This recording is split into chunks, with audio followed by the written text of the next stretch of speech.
Dr. Postel, the Army is changing its strategy to fight one of its biggest enemies. That's climate change.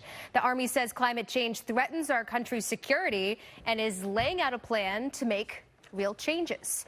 So joining us this morning to talk about it is Erin Sikorsky, Deputy Director of the Center of Climate and Security, as well as the Director of International Military Council on Climate and Security. So Erin, first, how does climate change threaten our military? Sure. Thanks so much, Molly. Well, you just have to look at this past summer when wildfires in California forced the evacuation of U.S. military bases there, curtailed training days, impacted the readiness of the military to do its core job, which is to protect America, to fight and win wars. And that's happening not only in California, but in other places around the world. Climate change is adding stress in already unstable places that could turn to conflict, and the military needs to be prepared for that. And so this plan strengthens the Army's ability to do its core duties and core job and deal with the risks posed by climate change. Director Sikorsky, thank you very much again for joining us. And you know, one of the biggest changes the Army is talking about involves the vehicles. And we know that the Army uses a lot of them. And if you can explain to us what those changes are and how many vehicles we're talking about.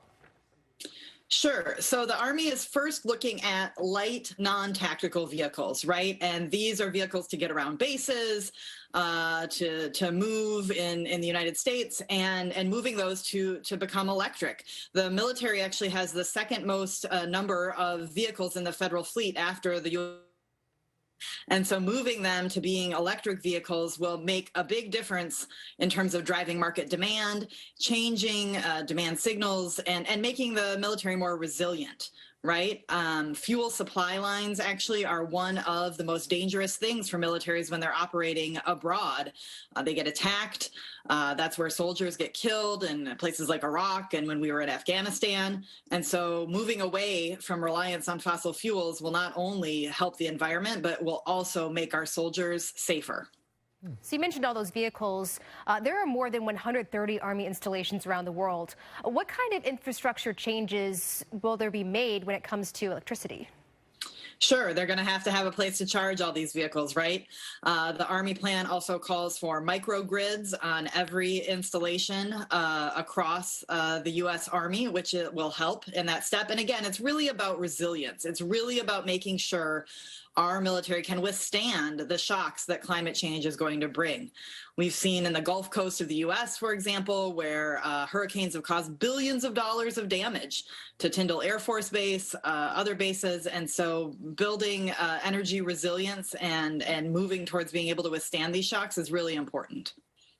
So I have a question about how much do you think this will all cost?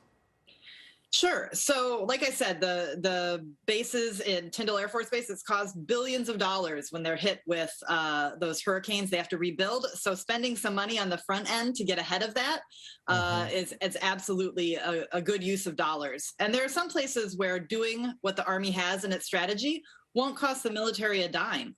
They'll just have to move to using, say, the local power grid, which is already running on renewables, and that will meet the goal without the military having to do a thing.